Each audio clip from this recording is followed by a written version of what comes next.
Bienvenue à Fringe Pop 321, l'émission qui croit que le monde est plus étrange que nous le pensons mais que penser ne devrait pas être étrange. Tous ceux qui visitent en marge ont entendu parler de Bigfoot, également connu sous les noms de Sasquatch et de Yeti. Auparavant, nous avons fait un épisode de Fringe Pop sur l'ADN présumé de Yeti. Il s'avère qu'il n'y avait pas vraiment grand-chose à cela, donc dans cet épisode, nous reviendrons sur Yeti par le biais d'une femme nommée Zana.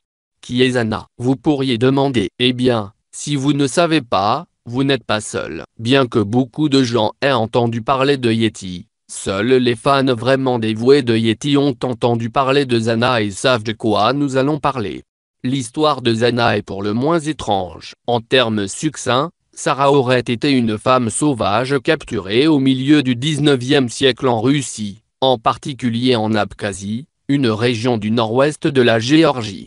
Selon cette histoire, Zana avait un certain nombre d'attributs physiques et comportementaux qui suggèrent qu'elle était un enfant hybride d'une mère humaine par un Sasquatch, Bigfoot ou Yeti, selon le nom que vous préférez.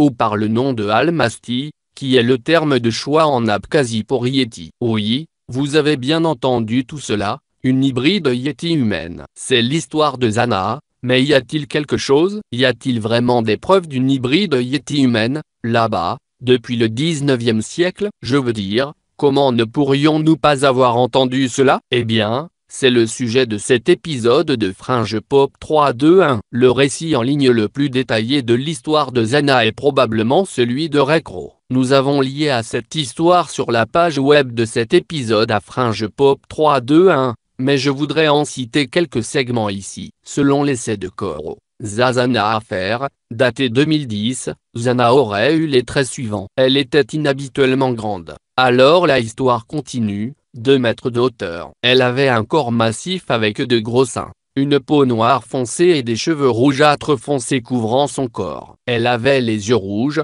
de fortes dents pointues, refusait de porter des vêtements et avait une incroyable tolérance au froid. Elle était également incapable de parler ou d'apprendre à parler. J'espère que vous vous souviendrez de tout cela au fur et à mesure que nous avancerons, car, en ce qui concerne le fait que Zana a donné des enfants à plusieurs hommes, vous allez vous demander quel était son attrait.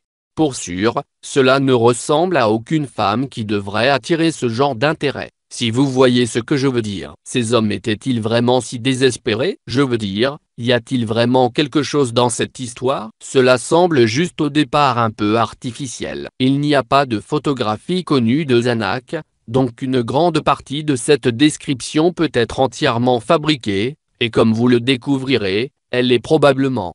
Les dessins montrent certaines de ses caractéristiques sous une forme qui ressemble à celle d'un singe. Pas complètement humaine. Il y a des photos de ces enfants et elles ont l'air, surprise surprise, humaines. Celles-ci représentent des caractéristiques négroïdes et caucasiennes mixtes, et cela va s'avérer important au fur et à mesure. Zana a été achetée et revendue à quelques reprises avant de se retrouver dans la maison d'un résident local nommé Konchi Sabakia. Étant donné que ces 4 enfants ont adopté le nom de famille de Sabakia, il semble probable, au moins il y a de bonnes chances, que Sabakia soit en fait leur père et qu'il ne soit pas engendré par des hommes différents. Nous devons admettre que la filiation des enfants de Zana n'est pas complètement claire, car une partie de la légende de Zana implique de permettre aux hommes locaux de la voir sexuellement comme prix de jeux de boissons et d'autres concours. Encore une fois, vous vous demandez peut-être quelle est son attraction. Mais ce n'est qu'un détail de l'histoire. Il est à noter que tous ces enfants avaient la peau foncée et que le plus âgé a vécu jusqu'à 1954. Zana est décédée en 1890. Comme on pourrait le croire, il y a plus dans l'histoire de Zana que ce qui semble à l'œil. Jason Calvito note sur son blog, consacré à l'évaluation des allégations marginales, que selon Pseudoscience, une encyclopédie critique, un érudit russe du nom d'Alexandre Mushkostev a entendu l'histoire de Zana pour la première fois dans les années 1970. Il l'a ensuite transmis à Boris Prochenev, un historien qui a développé l'hypothèse que les Néandertaliens sont restés actifs en Asie jusqu'au temps moderne, et se trouvent derrière le Yéti et d'autres légions de l'homme sauvage. Colavito juxtapose le cycle de cette histoire avec le fait qu'il n'y a aucun document de source primaire d'aucune sorte qui soutienne l'histoire de Zana. Colavito et d'autres trouvent les caractéristiques négroïdes des enfants de Zana très suspectes mais informatives. Rappelons qu'il n'y a pas de photos connues de Zana. Nous dépendons entièrement de la légende de ses parents présumés. Ces enfants, par lesquels il y a des photographies, ressemblent à ce que l'on pourrait attendre des Africains noirs ou des Africains qui se sont mariés avec des gens de la région du Caucase.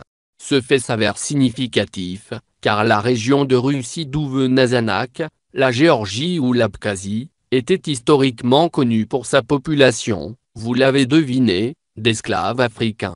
Une traite négrière africaine a opéré à partir de l'ère arabe dans l'Empire ottoman. Géographiquement, les esclaves seraient inattendus, mais il existe de nombreuses preuves photographiques pour les résidents africains noirs d'Abkhazie.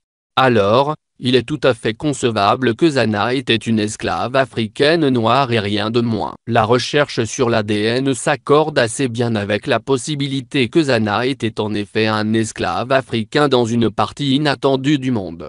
En 2015, le professeur Briancic, anciennement de l'université d'Oxford, est connu pour son intérêt pour la vérification de l'ADN de Yeti, a publié dans son livre « The Nature of the Beast », une affirmation controversée selon laquelle il avait testé des échantillons de salive des descendants de Zanak, ainsi qu'une dent de son fils qui vit, pour l'analyse d'ADN.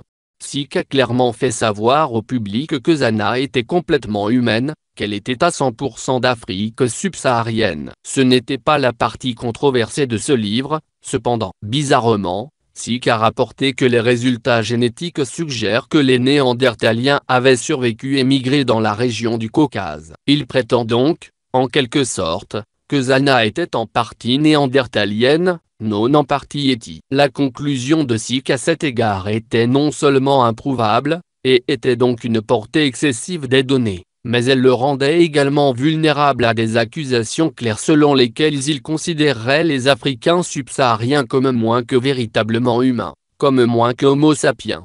Inutile de dire que sa conclusion reste incohérente, mais au moins, il est impossible de savoir si Zana faisait partie de Yeti, car son ADN dit qu'elle était complètement humaine.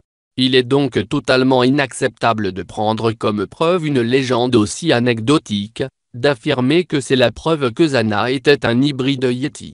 Merci d'avoir regardé Fringe Pop 321. Veuillez visiter notre site web pour plus d'informations sur ce sujet et sur tous les épisodes de Fringe Pop 321. Et s'il te plaît, reviens visionner les autres épisodes, car ce que tu sais peut ne pas être vrai.